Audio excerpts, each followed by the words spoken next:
பார்த்தீங்கன்னா ரொம்ப ட்ரெடிஷ்னலான ஓலை கொழுக்கட்டை எப்படி பண்ணலான்னு பார்க்கலாம். அதுக்கு ஃபஸ்ட்டு வந்து நம்ம பச்சரிசியை வந்து காய வச்சு சலித்து நல்லா இந்த மாதிரி எடுத்து வச்சிடலாம். மாவு நல்லா வந்து மையம் அரைஞ்சிருக்கான்னு செக் பண்ணிக்கோங்க.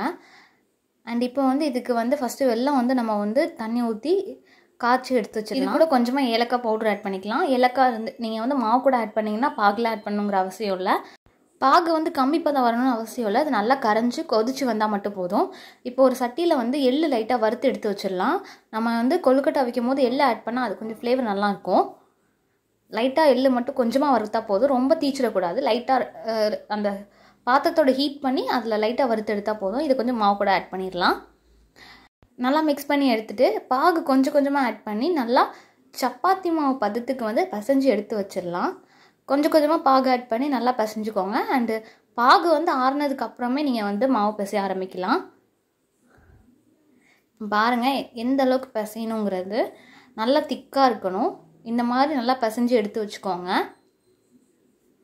அண்ட் இது கூட நீங்கள் தேங்காய் ஆட் பண்ணாலும் ஆட் பண்ணிக்கலாம். உங்களுக்கு வந்து வெல்லம் இல்லைன்னா சுகர் கூட நீங்கள் ஆட் பண்ணிக்கலாம். இப்போ ஓலை எடுத்துக்கலாம். ஓலை வந்து ஒரு பார்ட் மட்டும் கொஞ்சமாக எடுத்துக்கோங்க.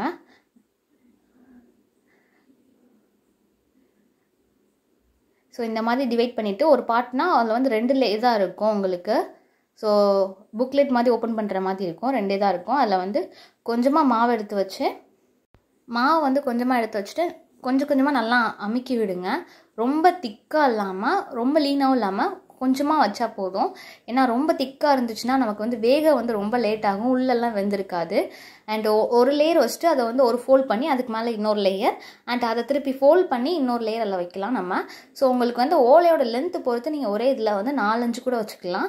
இப்போ நாங்கள் வந்து 4 வச்சுருக்கோம் ஒரு லேயரில். ஸோ ஒரு ஓலையோட லென்த்தை பொறுத்து நீங்கள் டிசைட் பண்ணிக்கலாம். இப்படி வச்சு ஃபோல்ட் பண்ணி இன்னொரு சைடில் வந்து நம்ம எடுத்து வச்சிடலாம். அண்ட் இப்போ எடுத்து வச்சுட்டு நான் உங்களுக்கு காமிக்கிறேன் பாருங்கள்.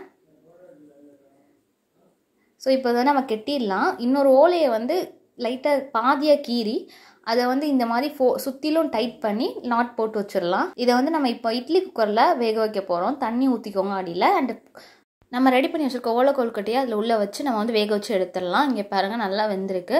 நீங்கள் வந்துருக்கான்னு செக் பண்ணுறதுக்கு லைட்டாக அந்த கார்னர்ஸில் வந்து உள்ளே குத்தி பாருங்கள், மாவு வந்து ஒட்டாமல் வரும். அந்த ஸ்டேஜில் நீங்கள் ஆஃப் பண்ணிடலாம். அண்ட் இப்போ வந்து அது ஆறுனதுக்கப்புறம் நம்ம வந்து ஒவ்வொரு பீஸாக எடுக்கலாம். நீங்கள் வந்து ஓலையில் வந்து கீ எதுவும் அப்ளை பண்ணியிருந்தீங்கன்னா ஓலையில் ஒட்டாமே உங்களுக்கு வரும். நம்மளோட ஓலை கொழுக்கட்டை ரெடி ஆயிடுச்சு. இது போல் அந்த ஓலையோட ஃப்ளேவரோட அந்த கொழுக்கட்டை செம்ம டேஸ்ட்டாக இருக்கும். இந்த ரெசிபி மறக்காமல் ட்ரை பண்ணி பார்த்துட்டு எப்படி இருந்துச்சுன்னு கமெண்ட் பண்ணுங்கள். இது போல் நிறைய வீடியோஸ் பார்க்க நம்ம சேனலை சப்ஸ்கிரைப் பண்ணிக்கோங்க. மறக்காமல் பெல் ஐக்கானை ப்ரெஸ் பண்ணிக்கோங்க.